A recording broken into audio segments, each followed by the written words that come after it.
നമസ്കാരം പ്രിയ പ്രേക്ഷകർക്ക് പേജിലൂട്ടിലേക്ക് സ്വാഗതം. ഒരു ഇടവേളയ്ക്ക് ശേഷം ജമ്മു കാശ്മീരിൽ വീണ്ടും ഭീകരാക്രമണം ഉണ്ടായിരിക്കുകയാണ്. ഇടയ്ക്കിടെ ഭീകരാക്രമണം നടക്കുന്ന സ്ഥലമാണെങ്കിലും സാധാരണക്കാരായ മനുഷ്യർക്ക് നേരെ നടക്കുന്നത് ഇത് ഒരു ഇടവേളയ്ക്ക് ശേഷമാണ്. 22-ാം തീയതി ഭീകരാക്രമണത്തിൽ 26 പേർ കൊല്ലപ്പെട്ടുവെന്ന റിപ്പോർട്ടാണ് ഇപ്പോൾ പുറത്തുവരുന്നത്. അനന്ത്നാഗിലെ പഹൽഗാമിലുള്ള ബൈസരൻ വാലി സന്ദർശിക്കാൻ എത്തിയ വിനോദസഞ്ചാരികൾക്ക് നേരെയായിരുന്നു അക്രമി സംഘം നിറയൊഴിച്ചത്. 6 പേരടങ്ങുന്ന അക്രമി സംഘമാണ് സാധാരണക്കാരായ മനുഷ്യരുടെ ജീവൻ കവർന്നത്. മരിച്ചവരിൽ മലയാളിയായ എറണാകുളം സ്വദേശി 65 വയസ്സുള്ള എൻ രാമചന്ദ്രനും ഉൾപ്പെടുന്നു. പഹൽഗാമിൽ നിന്നും 6 കിലോമീറ്റർ അകലെയുള്ള ബൈസരൻ വാലിയിലാണ് ഈ സംഭവം നടക്കുന്നത്. ഇന്ത്യൻ പട്ടാളക്കാരുടെ വേഷം ധരിച്ചെത്തിയ 6ഓളം വരുന്ന ഭീകര സംഘം ടൂറിസ്റ്റുകൾക്ക് നേരെ നിർത്താതെ നിറയൊഴിക്കുകയായിരുന്നു. 40ഓളം വരുന്ന ടൂറിസ്റ്റ് സംഘത്തെയാണ് 6ഓളം വരുന്ന അക്രമി സംഘം വളഞ്ഞത്. അക്രമി സംഘം ഒരു വിഭാഗക്കാരെ മാത്രമാണ് ലക്ഷ്യം വെച്ചിരുന്നത്. അത് പറയാൻ കാരണം കൊല്ലപ്പെട്ടവർ പുരുഷന്മാരാണ്.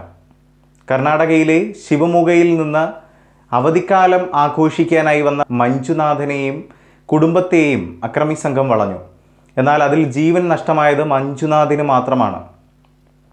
ഭാര്യയുടെയും മകൻ്റെയും മുന്നിൽ വെച്ചാണ് അക്രമി സംഘം മഞ്ജുനാഥിൻ്റെ ജീവൻ കവരുന്നത്. ഭർത്താവിൻ്റെ ജീവൻ എടുത്തത് കൊണ്ട് തന്നെ തൻ്റെ ജീവനും എടുത്തുകൊള്ളാൻ അക്രമികളോട് മഞ്ജുനാഥിൻ്റെ ഭാര്യ അപേക്ഷിച്ചു. ഭീകരർ ലക്ഷ്യമിട്ടത് പുരുഷന്മാരെ മാത്രമായതുകൊണ്ട് തന്നെ നിന്നെ ഞങ്ങളൊന്നും ചെയ്യില്ല, പോയി നിൻ്റെ മോദിയോട് പറയൂ എന്ന് അലറി വിളിച്ചുകൊണ്ട് അടുത്ത ആളിന് നേരെ നിറയൊഴിച്ച് ഓടിയകലുന്ന ഭീകര സംഘത്തെയാണ് അവർക്ക് കാണാൻ സാധിച്ചത്. ഈ ആക്രമണത്തിൻ്റെ ഉത്തരവാദിത്വം ഏറ്റെടുത്തത് ലഷ്കർ ഇ തൊയ്ബ ഭീകരവാദി സംഘടനയുടെ അനുബന്ധ സംഘടനയായ ദ റെസിസ്റ്റൻസ് ഫ്രണ്ട് എന്ന സംഘടനയാണ്. ഒട്ടേറെ ലോക നേതാക്കൾ ഈ ഒരു വിഷയവുമായി ബന്ധപ്പെട്ട് ഖേദം പ്രകടിപ്പിച്ചു. ഇതിൽ മോദി പ്രതികരിച്ചത് ഇപ്രകാരമാണ്: ഭീകരാക്രമണത്തെ ശക്തമായി അപലപിക്കുന്നു. ഈ ഹീനമായ പ്രവൃത്തിക്ക് പിന്നിലുള്ളവരെ നിയമത്തിന് മുന്നിൽ കൊണ്ടുവരും.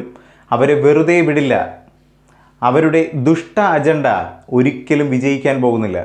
ഭീകരതയ്ക്കെതിരെ പോരാടാനുള്ള ഞങ്ങളുടെ ദൃഢനിശ്ചയം അചഞ്ചലമാണ്. അത് കൂടുതൽ ശക്തമാകും.